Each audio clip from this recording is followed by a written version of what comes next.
नमस्कार. माझ्या सगळ्या शिक्षकांना पहिला माझा नमस्कार.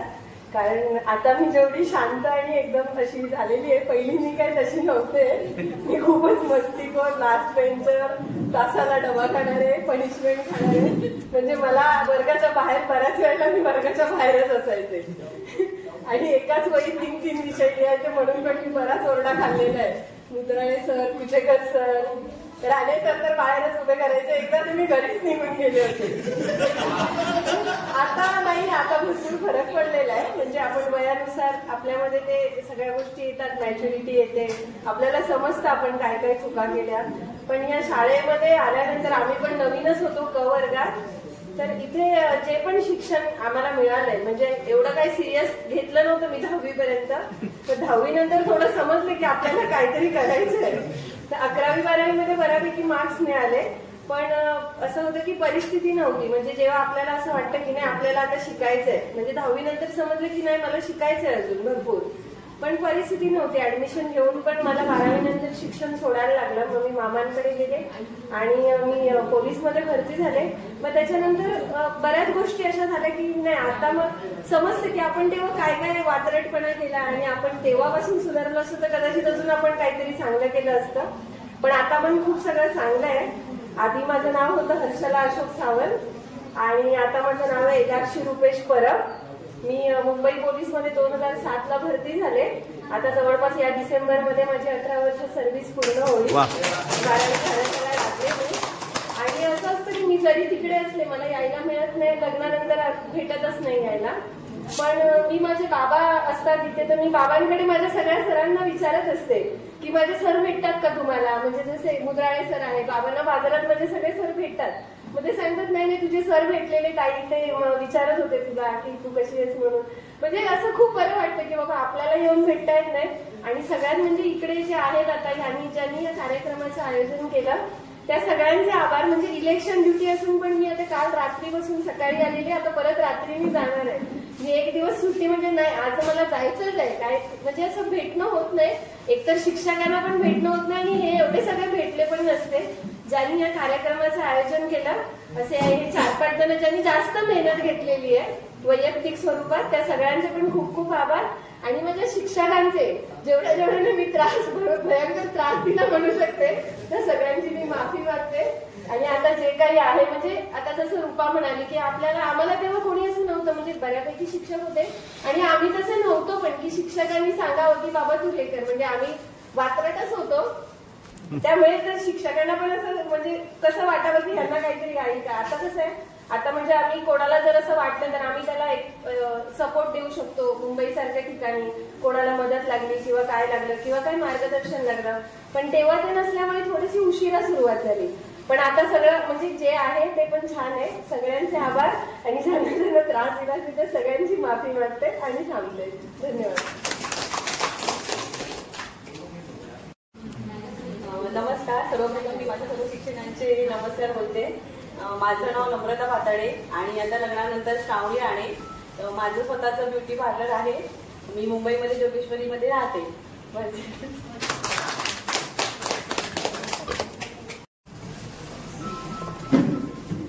नमस्कार. मी स्मिता रवींद्र पाताडे. माझं सासरचं नाव आहे साई स्वामी रायडे. शिक्षकांचे पण आभार. आणि माझा एक छोटासा व्यवसाय आहे लेडीज टेलरचा.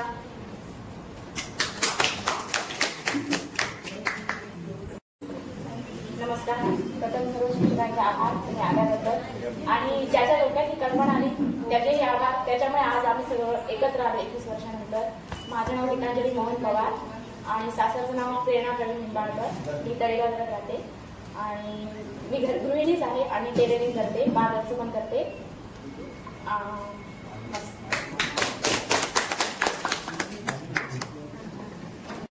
नमस्कार. माझं नाव लग्नाच्या अगोदरचं नाव आहे स्वप्नील चंद्रकांत पेडणेकर. आताचं नाव आहे लतिका लक्ष्मण शेळके. मी अंगणवाडी सेविका आहे कासाराची. कोणाची सोय करायची आहे. माझं नाव सुंदर पाताडे आणि आताचं नाव गौरी गुरुप्रसाद सावंत. मला 2 मुलं आहेत. अजूनपर्यंत कोणीच सांगितलं नव्हतं. अभिनंदन. 12वीला आहे, इथे सायन्सला आणि मुलगा 6वीला आहे.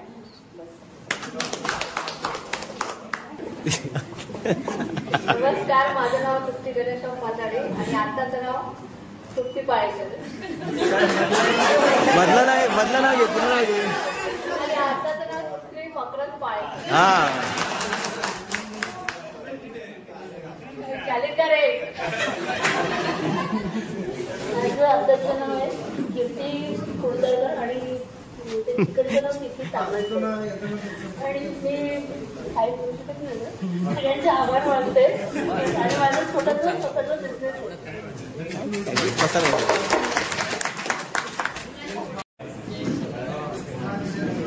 नमस्कार, मी सर्वप्रथम माझ्या गुरूंना वंदन करतो आणि इथे सर्व जे आम्हाला आमच्या वेळी जे कर्मचारी होते शिपाई वर्ग त्यांना सर्वांना मी वंदन करतो. आणि तुम्ही माझे सर्व मित्र, मी सगळ्यात यांचा लहान विद्यार्थी आहे. म्हणजे तुम्ही आता ओळखला असाल, अजून डोक्यावर केस नाही आले म्हणजे तुमच्यातली लहान आहे. मनोगत काय बोलले आमच्याबद्दल सगळं सांगितलेलं आहे.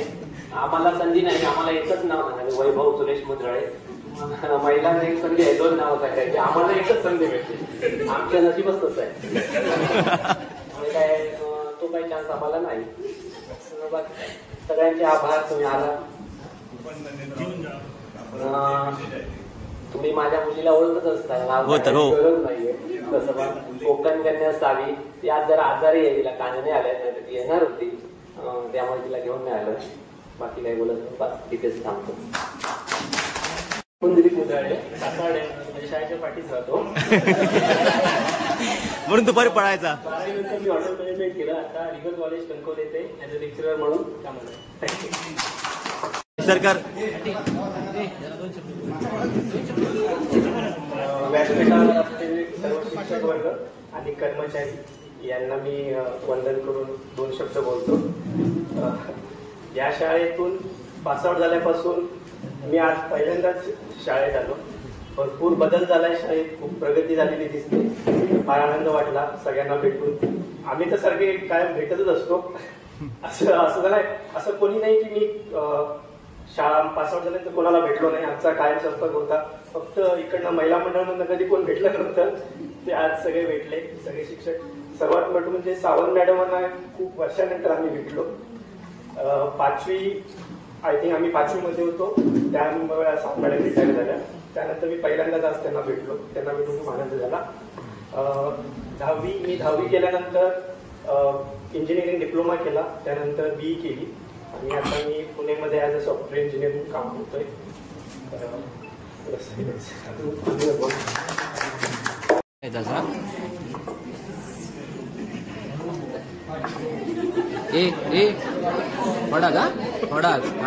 नमस्कार, माझी ओळख सांगायची गरज मला असं वाटत नाही, कारण कायम 24 तास ऑनलाईन असणार मीच असले ग्रुपमध्ये. तर प्रथम मी गुरुला वंदन करतो. माझी ओळख सांगायची म्हणजे 1999 मध्ये मी मुंबईवरून गावी आलो. 7वीचा वर्ग होता आणि मला वर्गाशी भेटले मार्कट सर. आणि मार्कट सरांचं हिंदीचं प्रभू तुम्हाला माहितीच आहे. त्यामुळे त्या शिक्षकाच्या मार्गदर्शनाखाली खूप आम्ही चांगलं शिकलो, घडलो. मी म्हणतो आताच्या पिढीला एक सांगायची गोष्ट की त्यावेळी शिक्षण पद्धती खूप वेगळी होती. एक सरांची वृत्ती की एक शाळेची वृत्ती होती, त्यामुळे आम्ही खूप चांगल्या पद्धतीने घडलो म्हणायला लागेल. त्यामुळे आज आम्ही कोणी प्रत्येक आपल्या क्षेत्रामध्ये आहे, पण आपल्या पाय उभा ही चांगली गोष्ट आहे. आणि आमचा एक पडद्याबाजी गोष्ट सांगतो की हा ग्रुप आम्ही ऍक्टिव्ह होता, पण नुसतं good morning, good night, hi hello, कोणते फोटो पाठवायचा. पण आमचा एक विचार आला की आपण एवढं एकत्र आलो तर आपल्या शाळेला काहीतरी देता येईल किंवा एक शाळेचा ऋण म्हणून आपण काहीतरी वस्तू देऊ शकतो. त्या अनुषंगाने आमचे प्रीतम पाताडे यांनी पुढाकार घेतला. नंतर प्रसाद जाधव आणि आम्ही 2-3 मित्र इथे स्थानिक आहेत ते शाळेत आलो, मॅडमला भेटलो. मॅडमकडे असं कळलं की आम्ही कॉम्प्युटर घेणार आहोत, मग ती छोटी वस्तू बोला आपण आपल्यापर्यंत देऊया. त्यानंतर आमचा ग्रुप खरा अर्थाने ऍक्टिव्ह झाला, कारण स्थानिक इथे 10-11 जण आहेत ते कसे एकत्र असून गावात भेटत नव्हते. फक्त गाडीला तर हाय हॅलो व्हायचं, पण कधी भेटणं, बोलणं, बसणं व्हायचं नाही. पण आता या ग्रुपमुळे काय झालं, परत ऍक्टिव्ह पण आला. जुनी मैत्री आपण भेटलो, त्याने खूप म्हणजे आयुष्यात पुढे आम्हाला दिवस पॉझिटिव्ह म्हणजे एक एनर्जी भेटली. कारण माझं असं म्हणणं आहे की शाळेचे मित्र खरे मित्र असतात. कारण आज माझं 36 वर्ष आहे. या कॉलेजनंतर माझे मित्र वाढले, मित्र ग्रुप वाढला. म्हणजे व्यवहारात म्हणतो आपण आपले मित्र मिळतात, रोजच्या भेटीगाठी होतात, आपल्या जॉबच्या संदर्भात, आपल्या कामासंदर्भात किंवा आपण ज्या गावात राहतो मित्र आपले ओळखी होतात. पण शाळेतले मित्र कधी तुटत नाही, कारण त्यावेळी केलेली मैत्री कुठल्या स्वार्थापोटी मैत्री केली नसते. कारण त्यावेळी आमच्याकडनं काहीतरी समोरचा अपेक्षा करतोय की तो काहीतरी माझं काम करेल, की त्याच्याकडून मी काही काम करून घेईन, ही अपेक्षा नव्हती. कारण आम्हाला आठवतं, कारण आताची मुलं तर माझा मुलगा माझ्या शाळेत आहे, आम्ही 50-100 पॉकेटने सहज देतो, पण त्यावेळी पैसाही आम्हाला बघायला मिळायचा नाही. कपडे तर मला वाटतं बुधवार हा विदाउट ड्रेस होता, पण त्यावेळी बुधवारी पण आम्हाला विदाउट ड्रेस टी शर्ट घालायची परिस्थिती नव्हती. कारण तो काळ खूप वेगळा होता. कारण आताच्या मुलांना जे काय मिळतंय, मी म्हणतो आता मध्यम कुटुंबात पण खूप चांगल्या गोष्टी मिळतात, पण त्यावेळी ज्या आम्ही पिढीने बघितलंय, 90च्या दशकातली जी पिढी आहे, पण खूप त्या पिढीने सोचलंय. तुम्ही त्या 70च्या दशकातल्या त्या पिढीने जे बघले त्या पिढीला म्हणजे मी बघणं मुश्किल आहे. खूप चांगले दिवस आले, त्या पिढीत आम्ही घडलो. म्हणून म्हणतो आज या परिस्थितीला आपण तोंड देऊन याच्या काळात आम्ही टिकून आहोत आणि याच्या पुढे आमच्या मुलांना चांगलं मार्गदर्शन करू शकतो. शाळेसंदर्भात आणि शाळेत खूप प्रगती केली, कारण त्या काळात आता काळात खूप मोठा फरक पडला. आज शाळा विविध स्पर्धेत भाग घेत आहे. मार्केट सरांच्या मार्गदर्शनाखाली कराटे म्हणा की इतर स्पोर्ट्समध्ये, भोसले सरांच्या मार्गदर्शनाखाली चांगल्या योगामध्ये शाळेने नाव कमावलंय. त्याबरोबर इतर शैक्षणिक स्पर्धेमध्ये शाळा खूप चांगलं नाव कमवते. एक माजी विद्यार्थी म्हणून आम्हाला अभिमान वाटतो शाळेचा, की आज शाळेचं आमचं कुठेतरी प्रत्येक 8 दिवसांनी 15 दिवसांनी बातमी असते, जिल्हा स्तर राज्य स्तर शाळेचं नाव होत आहे, ते खूप कौतुक वाटतं. आणि एक गोष्ट सांगेल की मग श्यामल बोलला की 21 वर्ष हा खूप मोठा कालखंड एकत्र लागला. तर माझं असं म्हणणं आहे, आता आपण एकत्र होतो हेच आपण दरवर्षी आपण करायला हरकत नाही. मी म्हणतो भेटीगाठी झाल्या तर एकमेकांचे प्रॉब्लेम काय असतील, म्हणजे हा मगाशी बोलला की फक्त चांगल्या गोष्टी नको, पण एखाद्याला काही मेडिकल इमर्जन्सी असेल, कोणाचा फॅमिली प्रॉब्लेम असेल किंवा शाळेसंदर्भात काय गोष्टी असतील त्या आपल्याला ग्रुपच्या माध्यमांना त्या एकत्र आपण दूर करू शकतो. चांगल्या गोष्टी आपण एकत्र आहोत, पण एखाद्याच्या प्रॉब्लेम मध्ये पण आपण जर भाग घेतला तर ती खरी मैत्री असते माझं म्हणणं आहे. कारण चांगल्यासाठी सगळे असतात, वाईट प्रसंगाला कोण उभा राहत नाही. कारण एखाद्याने यश मिळवलं किंवा चांगल्या पदार्थ गेल्यासाठी मदत केली, मस्त पार्टी कधी काय कधी, पण दुःखाच्या प्रसंगाने न जाता आपण जातो तो खरा माणूस असतो असं माझं म्हणणं आहे.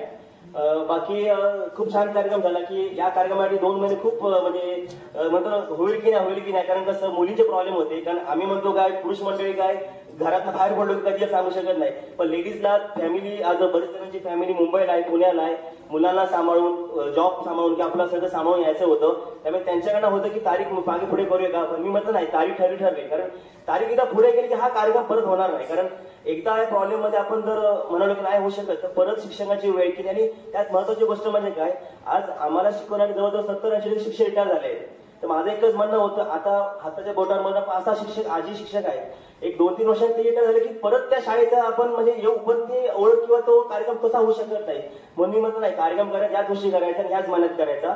मी सगळ्यांनी साथ दिली म्हणतो मी, कारण काही प्रत्यक्ष अप्रत्यक्ष प्रमोट मिळत सगळ्यांनी आम्हाला साथ दिली. त्यामुळे हा कार्यक्रम झाला यशस्वी. सगळ्यांचे मी आभार मानतो आणि इथेच थांबतो. माझं नाव बबन मनोहर सुगन, माझं नावाने सर्व मला ओळखतात. सध्या गोवामध्ये बरेच कंपनीमध्ये मार्केट डेव्हलपर म्हणून काम करतो.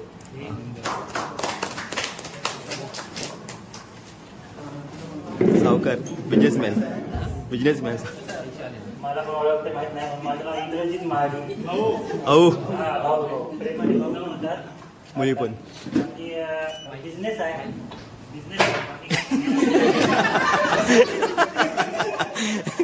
मेहनतीने मी 44.86% आणले 10वी मध्ये. सगळे आभार, बाकी काही बोलण्यासारखं नाही.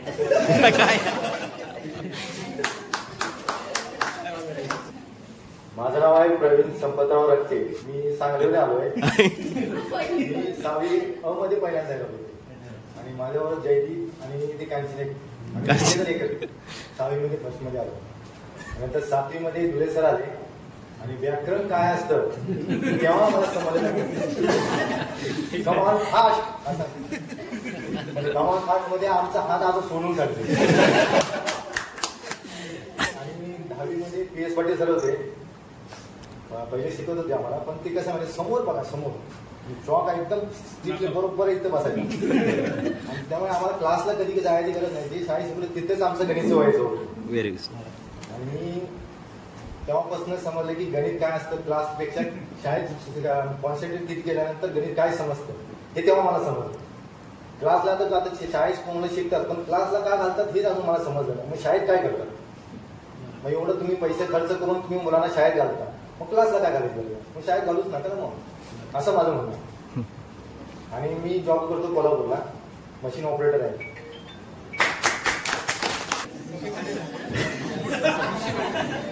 सर्व शिक्षकांचे आभार मानतो, मित्रमैत्रिणींचे पण आभार मानतो. मी माझं नाव सांगतो रणजित बाळगणे जाधव. मला बहुतेक जण ओळखत असतील. तर माझा व्यवसाय आहे रिक्षाचा. आज रिक्षावाला मुख्यमंत्री आहे. अमोल लोकांनी सांगितलं की दातेदारांनी सांगितलंय की रिक्षावाला वडापावाला यांना कमी समजू नका तुम्ही, कारण हे पण आज आहे म्हणून तुम्ही आहे. बरोबर. पंतप्रधान मोदीजी चायवाले होते, आज पंतप्रधान आहे. त्यांच्या सगळ्यांचे हे करतो, आभार मानतो सगळ्यांचे. आणि माझे 2 शब्द आणि एक सांगू इच्छितो की या रुपाली जुरे याने आठवणीतली मंत्री म्हणून एक ग्रुप चालू केला, बरोबर. तो ग्रुपमध्ये मी तिला नंबर देत होतो ऍड करायला, तिने ऍड केले. त्याच्यानंतर मी शाळा एक आठवण म्हणून हा ग्रुप चालू केला आणि त्याच्यानंतर मी नंबर सगळे ऍड करत गेलो. आणि त्याच्यानंतर नवनाथ पुरस्कारने त्याच्यावर भर दिली आणि सगळ्या मित्रांना जॉईन करून त्याच्यावर आज हे केलं. आणि आज तो ग्रुप एवढा चालतोय की त्याच्यामुळे सगळे मित्र एकत्र झाले, ते मला आज बरं वाटतंय. त्याच्यामुळे आज सगळे मित्र एकत्र आले, बरं वाटलं. आणि मी जेवढे कॉन्टॅक्ट नंबर घेत होतो तेवढे मी सगळे ऍड करत होतो.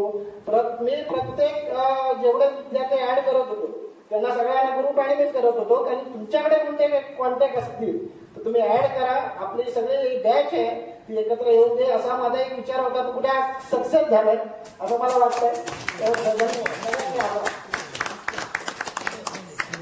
सुनील जयराम राऊत, मी कासाड उत्तर गौतममध्ये दक्षिण गौतममध्ये राहतो. नमस्कार करतो. माझे प्रत्येक शिक्षक म्हणजे त्यांना माहिती आहे की मी किती हुशार होतो, किती काय होतो. आपण मारलं बस एवढं सांगतो. धन्यवाद. मी महेश राणे, कासाडे बंडवाडी. एसटी महामंडळामध्ये चालक म्हणून आहे. वा.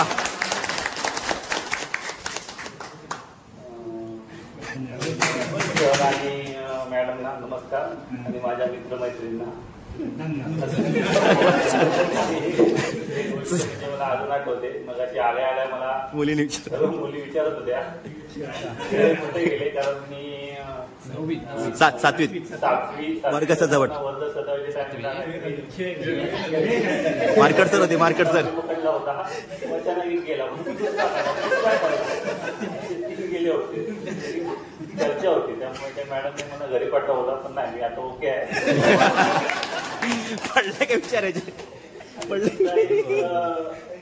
मुलं एक मस्करी म्हणजे एक मजाक मस्करी करतात. 9वीत असताना मराठीला एक कविता होती, कणा मोडला नाही.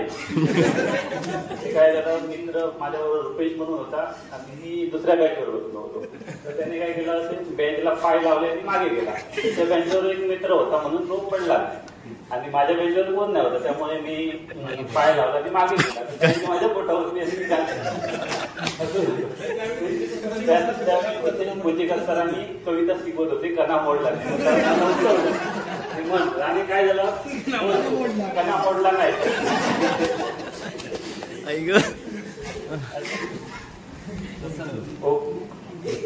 चला जाऊ दे, एसटी जाऊ दे पुढे. नमस्कार. माझं नाव यशवंत महादेव केसरकर. माझं शिक्षण 5वी ते 10वी कासाडे माध्यमिक विद्यालयामध्ये. 10वीच्या नंतर मी 12वी निगडीत झालेले. त्याच्या 12वीच्या नंतर मी मुंबईला जाऊन माझं मी स्वतःच नोकरी धंदा लागून माझं मी स्वतःही करतो. प्लस माझी छोटी कार पण आहे, ती पण राहायला भाड्याला लावलेली आहे. Tourist line. नमस्ते. माझं नाव जयदीप तोरसकर आहे. मी सध्या कल्याणला राहतो. मी ऑटोमोबाईल इंजिनियर आहे. धन्यवाद. माझं नाव सचिन शिवराम देवी. मी सध्या MSB मध्ये कामाला आहे. 18-19 वर्ष सर्व्हिस झालेली आहे.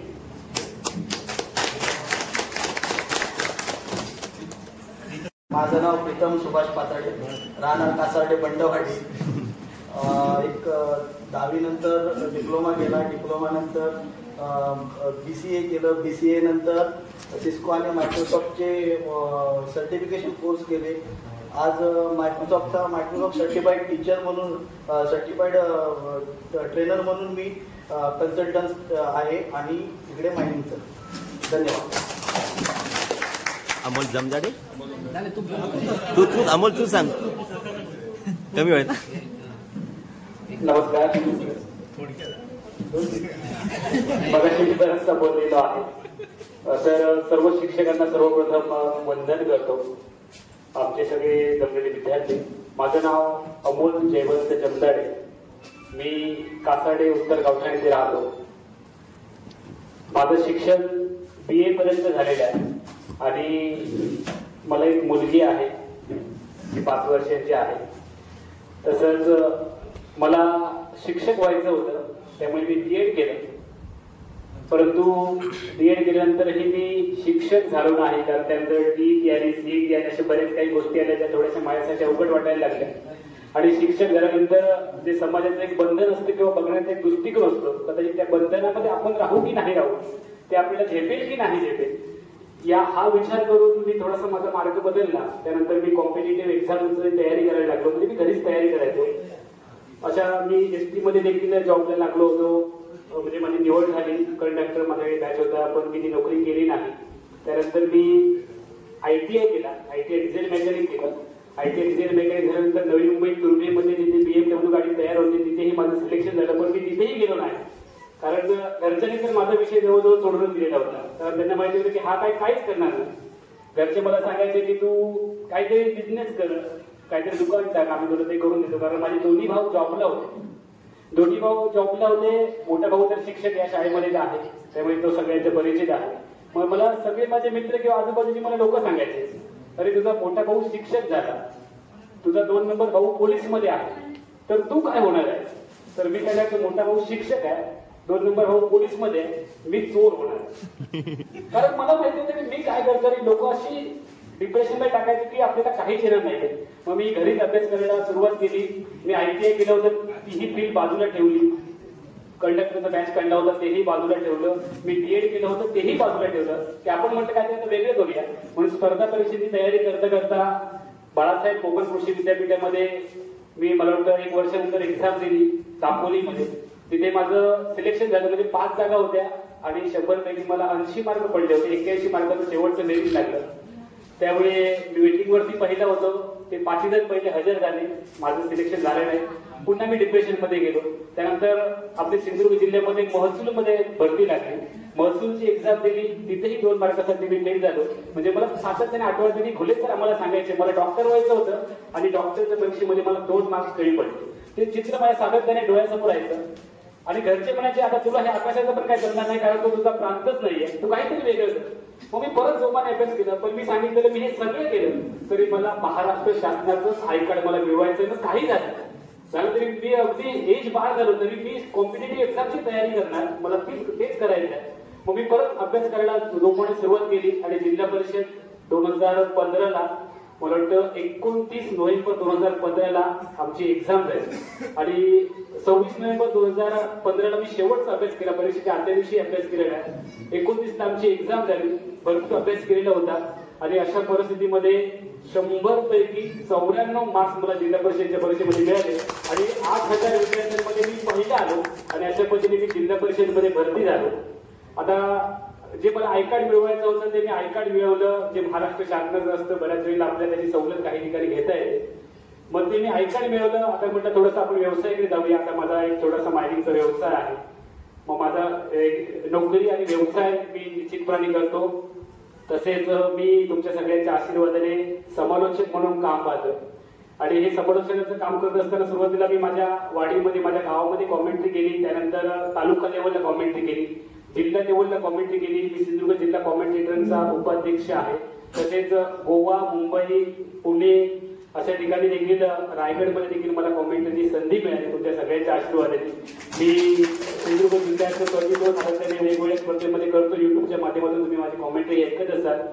आणि हे सगळं करत असताना ज्यांनी मला हे करण्यासाठी मदत केली, त्यामध्ये शिक्षक असतील, पालक असतील, आमचे सगळे विद्यार्थी असतील, त्या सगळ्यांचे मी मनापासून ऋण व्यक्त करतो, कारण खूप मोठी जर्नी आहे. आणि अशा पद्धतीने असं तुम्ही म्हणतात की नाव कधी एका दिवसात होत नाही, मात्र जर तुम्ही मेहनत केलात तर नाव एक दिवस नक्की होतं. पण ते आता आपलं नाव झालंय, कारण आपली एक छोटीशी ओळख निर्माण शेक्सपियरने सांगितलंय की नावात काय आहे, सगळं काही कामात आहे. तर ते आपलं काम जर बोललं तर तुमचं नाव आपोआप होतं. मी बऱ्याच वेळा सांगतो की तुमच्याकडे धीरूभाई अंबानी सारखे पैसे पाहिजे तर लोक तुम्हाला नावाने ओळखतात, आणि जर ते नसेल तर तुमच्याकडे काहीतरी कला पाहिजे तर तुम्हाला लोक नावाने ओळखतात. म्हणून मी कॉमेंट्रीच्या क्षेत्रात ओळखलो आणि अख्ख्या जिल्ह्यामध्ये मला वाटतं बऱ्यापैकी नाव आता कॉमेंट्री क्षेत्रात मी महाराष्ट्रामध्ये केलेलं आहे. ते सगळे त्याचं श्रेय मी निश्चितपणे सगळ्या शिक्षकांना, पालकांना आणि तुम्हाला देईल, कारण प्रत्येकाकडून आपण काही ना काही शिकत असतो ना. एखाद्याचं एखादं वाक्य ऐकलेलं असतं, एखाद्याचा आपण शब्द ऐकलेला असतो, तो आपल्याकडे आपण साठवतो आणि आपल्या डिक्शनरीमध्ये तो आपण लक्षात ठेवून ते आपण बऱ्याच वेळेला पुढे त्याचा उपयोग करत असतो. रणजितने मगाशी सांगितलं की कोणालाही कवी समजू नका. खरं तर कोणाला कवी समजायचं रणजित काहीच कारण नाहीये. जे सरांनी सांगितलं होतं ते मी सांगण्याचा प्रयत्न केला. रणजितने सांगितलं की रिक्षावाला मुख्यमंत्री आहे, आमची सगळ्यांची इच्छा आहे की रणजित निदान तू उपमुख्यमंत्री तरी हो.